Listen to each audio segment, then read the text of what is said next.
다음은 졸업생 대표연설이 있겠습니다. 졸업생 대표연설은 전산학부 학사과정 정은석 졸업생이 하겠습니다. 정은석 졸업생은 앞으로 나와주시기 바랍니다. 정은석 from the School of Computing will now deliver graduation speech.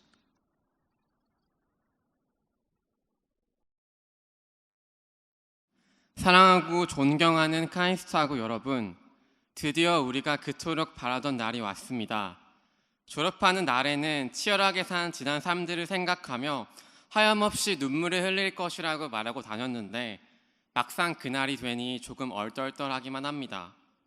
먼저 무엇보다 이 자리에 여러분을 대표하여 설 수 있게 되어서 무한한 영광이라고 생각합니다.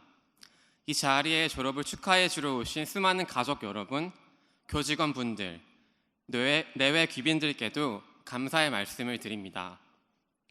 저는 아파트 하나 없는 인구 수천 명밖에 안 되는 작은 시골에서 자랐습니다. 그래서 어렸을 때부터 책을 읽는 것 말고는 특별히 무엇인가를 해본 적이 없었습니다. 심지어 책을 읽고 싶어도 마음껏 읽을 수가 없었습니다. 저희 동네에는 도서관이 없었고 책을 빌리려면 한참 떨어져 있는 시내에 나가야만 했었으니까요.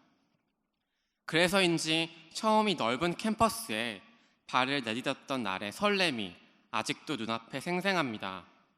꼭 이 학교에서 하고 싶은 것들을 원없이 해보고 싶었습니다.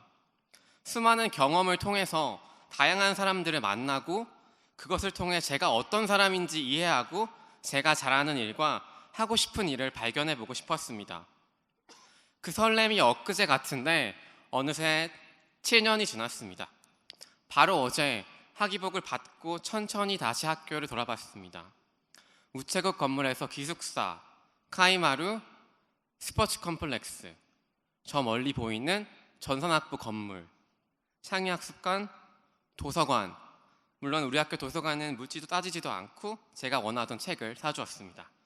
에 이어 오리연못의 KR 빌딩까지 다양한 수업과 활동을 좋아했던 저는 안 들어가 본 건물이 없습니다.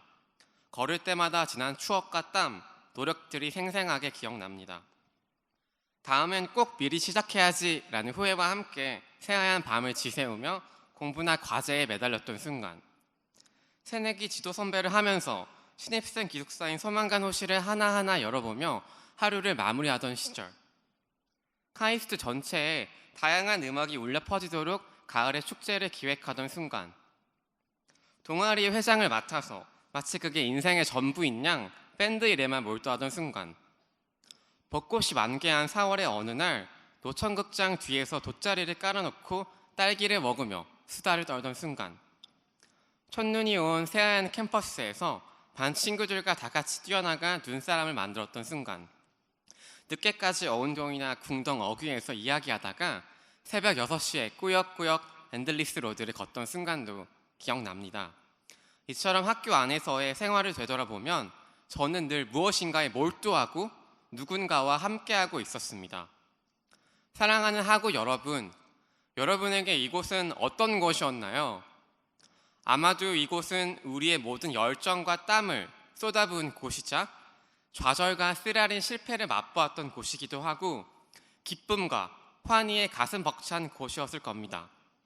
그리고 무엇보다도 늘 등을 두드리며 용기를 주신 교수님, 결국엔 다 잘 될 거라며 손을 잡아준 친구들, 멀리서 우리를 응원해 주신 가족들의 사랑이 함께 스며있는 곳이기도 합니다. 그 덕분에 우리는 이 자리에 설 수 있었습니다. 그 모든 응원과 관심에 다시 한번 감사를 보냅니다. 노벨 문학상 작가인 영국의 버나드 쇼는 젊었을 때 10번 시도하면 9번은 실패했다. 그래서 나는 모든 일을 10번씩 시도했다고 합니다. 그만큼 실패를 두려워하지 말라는 것이죠. 돌이켜보면 저도 지난 7년 동안 안락한 상황 속에 놓일 때마다 늘 과감하고 새로운 도전을 선택했던 것 같습니다. 여러분 혹시 핀란드의 겨울이 얼마나 추운지 아시나요? 영하 30도까지 내려갑니다. 익숙하지 않은 환경을 경험해보고 싶어서 교환학생 생활을 시작했습니다. 직접 밥을 해먹고 다른 문화의 사람들과 이야기하고 다른 형식의 수업을 듣고 다른 삶의 방식을 체험하면서 새로운 저의 모습을 발견할 수 있었습니다. 이어서 더 큰 불확실함에 도전해 보았습니다. 바로 무작정 유럽 여행이죠. 인터넷에서 100명에게 메일을 보내 답장이 온 사람과 만나 그 집에 머물면서 여행을 하는 것이죠. 저는 개인적인 관심사와 한국에 대한 다양한 이야기를 써서 100명에게 메일을 보냈습니다. 그런데 결과는 대실패였습니다. 며칠 동안 하염없이 답장을 기다렸지만 아무런 연락도 없었습니다. 마침내 이런 무작정 여행의 회의를 느끼고 포기하려는 순간 첫 번째 메일이 도착했습니다. 그 순간의 희열은 아직도 잊을 수가 없습니다. 다행히도 이어서 계속 답장을 받았습니다. 만나자는 연락에 기쁨은 잠시, 두려움은 커져갔습니다. 이상한 사람이면 어쩌지? 나쁜 사람이면 경찰에 신고해야 하나? 대사관 전화번호가 몇 번이지? 수많은 걱정과 불확실함이 뇌리를 스쳐갔습니다. 하지만 이런 저의 걱정은 다 기우였습니다. 각자의 삶에 대해 이야기하고 서로의 꿈을 확인해 가다 보니 여행이 끝날 때쯤엔 그토록 두려웠던 낯설음과 불확실함이 설렘과 자신감으로 바뀌어 있었습니다. 이러한 저의 설렘과 도전은 이내 아프리카 봉사활동으로 이어졌습니다. 그런데 봉사활동에 대한 부푼 기대는 도착하자마자 산산조각이 났습니다. 모든 계획이 제대로 되지 않았고 준비하느라 잠을 거의 잘 수가 없었습니다. 툭하면 샤워하다가 단수가 되고 이른 저녁에 정전이 돼서 밤하늘의 별만 하염없이 바라보고 있기도 했습니다. 그 막막했던 좌절의 순간 저에게 힘이 되었던 것은 다름 아닌 아이들의 눈빛이었습니다. 초롱초롱한 눈빛으로 열심히 공부해서 꼭 좋은 세상을 만들겠다는 당찬 다짐에 오히려 제 자신이 부끄러웠고 다시 힘을 낼 수 있었습니다. 이렇듯 지난 7년 동안 매 순간 전 늘 새로운 공간에서 다양한 사람들과 함께 무언가 또 새롭게 도전을 하고 있었습니다. 혹시 여러분 중에 우리 학교의 핵심 가치 3가지를 기억하는 분이 계신가요? 바로 도전, 창의, 그리고 배려입니다. 사실 입학할 때부터 이러한 가치를 외우거나 의식하고 살지는 않았습니다. 그런데 지금 졸업을 하면서 제 자신을 돌아보니 저의 대학생활 7년 속에 이 3가지 가치가 자리 잡고 있었다는 것을 깨닫습니다. 여러분도 나름대로의 불확실함과 부족함에 당당하게 맞섰기 때문에 이 자리에 계실 것입니다. 이곳에서 첫 시험 결과를 보고 좌절한 적이 있진 않나요? 논문 한 편을 위해 몇 번이고 고치고 또 고치진 않았나요? 며칠이고 한 문제만 가지고 씨름한 적이 있진 않았나요? 앞으로의 진로에 대해 고민하며 잠을 설친 적이 있진 않나요? 인간관계가 어렵진 않았나요? 할 일이 너무 많아서 스트레스와 압박감에 익숙해지진 않았나요? 중요한 건 그 모든 역경에도 불구하고 우린 당당히 이 자리에 있다는 사실입니다. 어려운 순간을 이겨낸 경험들은 분명 우리가 앞으로 겪을 수많은 도전을 도와줄 것입니다. 이 자리에 계신 모든 분들이 각자의 무엇인가를 추구하면서 나름의 소중한 가치들을 배웠습니다. 한치 앞을 알 수 없는 너무나도 불확실한 세상이지만 딱 하나 확실한 게 있다면 입학할 때의 우리 모습과 지금의 우리 모습은 많이 다르다는 것입니다. 그리고 그 배경에는 분명 카이스트가 있었습니다. 그러므로 부디 하고 여러분 이 흐름 그대로 각자의 자리에서 도전을 계속하셨으면 좋겠습니다.